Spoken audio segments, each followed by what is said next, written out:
জুলাই আন্দোলন এবং জুলাই যোদ্ধাদের জন্য আজ একটি খুবই খারাপ দিন। জুলাই আন্দোলন এবং এই বিপ্লবটা তাদের জন্য যে গর্ব ছিল, সেই গর্বটা আস্তে আস্তে ভূলুণ্ঠিত হতে চলেছে, আস্তে আস্তে বিতর্কিত হচ্ছে এবং আস্তে আস্তে জুলাই যোদ্ধার পরিচয়ে কিংবা জুলাইকে অবলম্বন করে যে ব্যবসা অনেকে ফেদে বসেছে, সেই অনেকের কর্মকাণ্ডের জন্য আজকে যে ঘটনা ঘটল, সেই ঘটনা পুরো জুলাই আন্দোলনকে বিতর্কিত করবে এবং তার মান সম্মান একেবারে শেষ করে দেবে। ঘটনাটা কি? আমরা দেখলাম শাহবাগের মতো জায়গায়, যেটাকে ঢাকার অন্যতম প্রাণকেন্দ্র বলা হয়, সেই জায়গায় জুলাই পরবর্তী প্রফেসর ইউনূস সরকারের আমলে কোটি কোটি টাকা খরচ করে বিভিন্ন জায়গায় যে জুলাই স্তম্ভ করা হয়েছে, সেটার একটা অন্যতম জায়গা শাহবাগ মোড়ে, ওখানে জুলাই স্তম্ভ করা হয়েছে। সেই জুলাই স্তম্ভে জুতার মালা এবং বেশ কয়েকটা জুতার মালা, রাতের বেলায় এই জুতার মালা দেয়া হয়েছে। সেই ঘটনা বলে দেয় যে জুলাই ঠিক পথে নেই। জুলাই যে ঠিক পথে নেই, তার দায় তাহলে কে নেবে? এই জুতার মালা, হ্যাঁ, খুব সহজেই এর অভিযোগ দেয়া যেতে পারে যে ফ্যাসিস্ট আওয়ামী লীগ করেছে, ছাত্রলীগ করেছে, এটা খুব সহজেই বলে দেয়া সম্ভব। কিন্তু এই যে করছে, এই করাটা এমনিই করছে, কিংবা এই করাটা শুধু হচ্ছে, শুধু তারা এই সাহসটা দেখাচ্ছে, নাকি তাদের এই সাহসটা দেখানোর পেছনে জুলাই যোদ্ধাদেরই এক ধরনের নিজেদের কর্মকাণ্ডকে ইন্ধন হিসেবে আমরা দেখতে পারি? চলুন, শাহবাগে কি ঘটনা ঘটলো, কি বলছে গণমাধ্যম, পুলিশ কি বলছে, জুলাই যোদ্ধারা কি বলছে, একটু বুঝে দেখি এই ভিডিওতে। থাকবেন পলিটিক্স টিভির নিয়মিত আয়োজনে।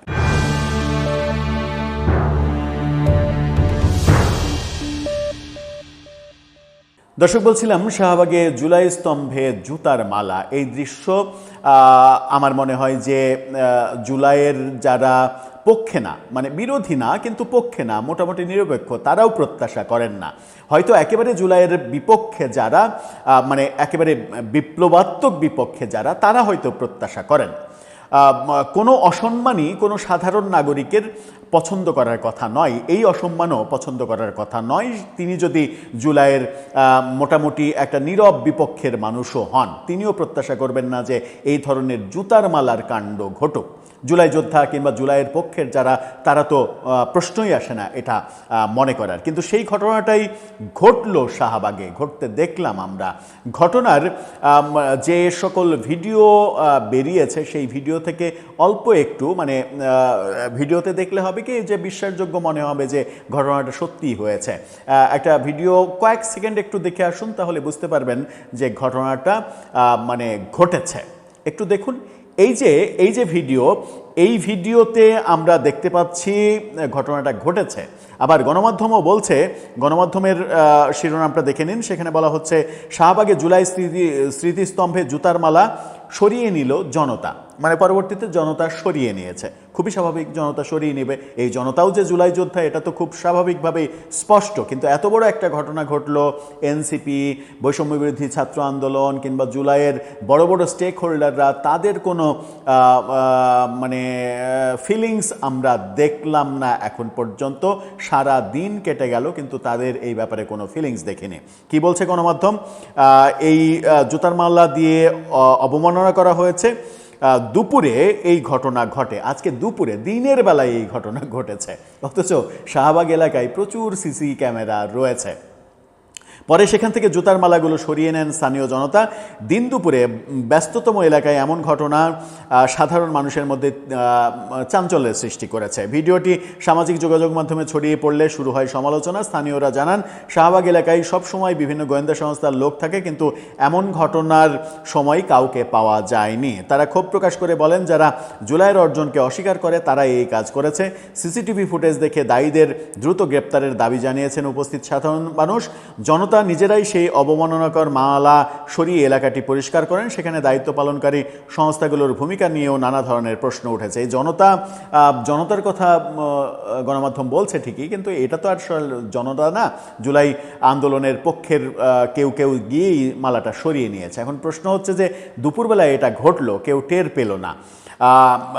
এটা একটা গুরুত্বপূর্ণ ব্যাপার, অবশ্যই একটা গুরুত্বপূর্ণ পয়েন্ট। তার চাইতেও গুরুত্বপূর্ণ পয়েন্ট হচ্ছে জুলাই স্তম্ভে কেন জুতার মালা যাচ্ছে, কিংবা বিভিন্ন জায়গায় জুলাইয়ের গ্রাফিতি, জুলাইয়ের বিভিন্ন ভাস্কর্য, সেখানে কেন মানুষ গিয়ে মূত্র বিসর্জন করার ছবি তুলছে, ছবি দিচ্ছে, ফেসবুকে পোস্ট করছে, এরকমভাবে অসম্মান কেন করছে? তাহলে কি জুলাই যোদ্ধারা যারা মানে আন্দোলনে অংশগ্রহণ করেছে, যারা এটার পক্ষে ব্যাপকভাবে সোচ্চার ছিলেন, পরবর্তীতে জুলাই পরবর্তীতে যারা প্রচণ্ড ক্ষমতাবান হয়েছেন, তারা কি তাদের কর্মকাণ্ড দিয়ে আসলে জুলাইকে বিতর্কিত করেছেন? আমার মনে হয় যে সেটাই প্রকৃত সত্য। কারণ জুলাই পরবর্তী সময়ে জুলাই যোদ্ধাদের নানা ধরনের কর্মকাণ্ড নতুন করে বিশ্লেষণ করার কিছু নেই। তাদের রাজনীতি করা, রাজনৈতিক দল করে মানে কি বলবো, যে 5 স্টার হোটেলে ইফতার পার্টি করা, হাজার হাজার মানুষকে নিয়ে বড় বড় গাড়ি নিয়ে শোডাউন করা, সারা দেশে শোডাউন করা,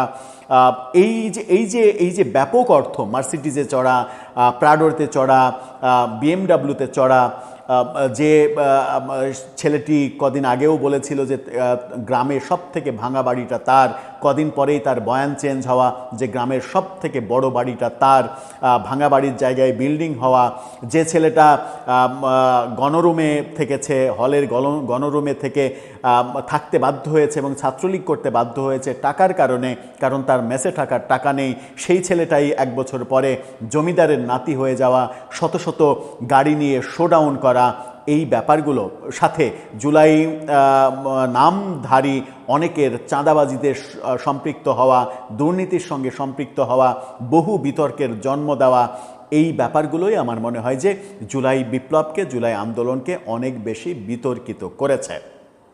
এখন ধরেন যে ছেলেটা টাকার অভাবে হলে থেকে ছাত্রলীগ করতে বাধ্য হয়েছে, সেই ছেলেটা যদি পরবর্তীতে বলে আমি জমিদারের নাতি, সেই ছেলেটা যদি 150 গাড়ি নিয়ে শোডাউন করে, সেই ছেলেটা বলে যদি যে এই 5-7 লাখ টাকা গাড়ি ভাড়া দেওয়া এটা তো কোনো ব্যাপার না, এটা তো কোনো টাকাই না, যে ছেলেটা মানে সেই যারা 1 বছর আগেও ছাত্র ছিল, যারা ক্যান্টিনের ওই পাতলা ডাল খেয়ে দিন অতিবাহিত করত, তাদের পাঞ্জাবির বাহার, পোশাকের বাহার প্রতিনিয়ত প্রতিদিন পাঞ্জাবি পরিবর্তন হওয়া, এবং কোনো পাঞ্জাবির দামই 10 থেকে 14,000 টাকার কম নয়, এই বিলাসিতাগুলো কোথায় আসে? প্রাডোতে চড়ার বিলাসিতাগুলো কোথায় আসে?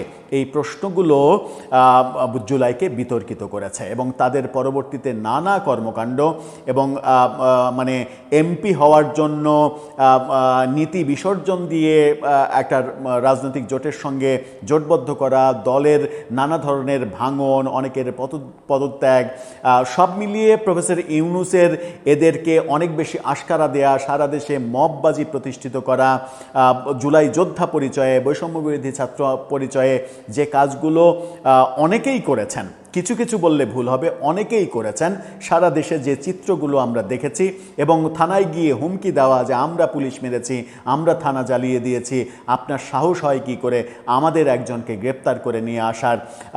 আমরা দেখেছি যে বাড়িতে মব করতে গেলে, চাঁদাবাজি করতে গেলে, পুলিশ ধরে নিয়ে গেলে থানায় গিয়ে নিজের প্রভাব খাটিয়ে বড় বড় জুলাই যোদ্ধারা থানা থেকে তাকে ছাড়িয়ে নিয়ে আসছে। এই ঘটনাগুলোই আমার মনে হয় যে পুরো জুলাই আন্দোলনকে বিতর্কিত করেছে। আর এই বিতর্কিত যখন করেছে, তখন এই ঘটনাগুলো ঘটলে আশ্চর্য হওয়ার কিছু থাকছে না। দিনে দুপুরে, একেবারে দুপুরবেলায় যখন এই ঘটনা ঘটছে, তখন কিন্তু প্রশ্ন আসেই যে জুলাই যতটা গর্বের ছিল, ততটা গর্বের আপনারা রাখতে পেরেছেন কিনা।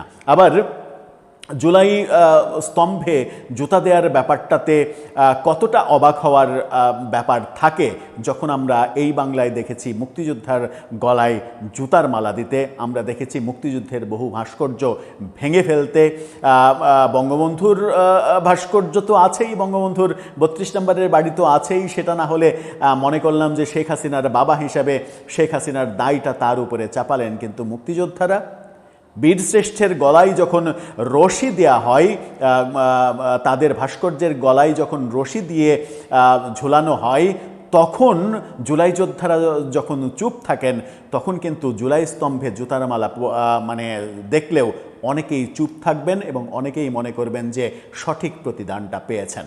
আদতে কোনো অসম্মানই গ্রহণযোগ্য নয়, কারণ এই সমাজটা মানে আরও বেশি অস্থির হয়ে যাবে যদি আমরা প্রতিপক্ষ একে অপরকে প্রতিনিয়ত এভাবে অসম্মান করতে থাকি। তাহলে কি জুলাই যোদ্ধারা তাদের প্রতিদান পেতে শুরু করলো, যেটা আমাদের কাম্য নয়? দর্শক, আপনার মতামত জানিয়ে লিখতে পারেন আমাদের কমেন্ট বক্সে।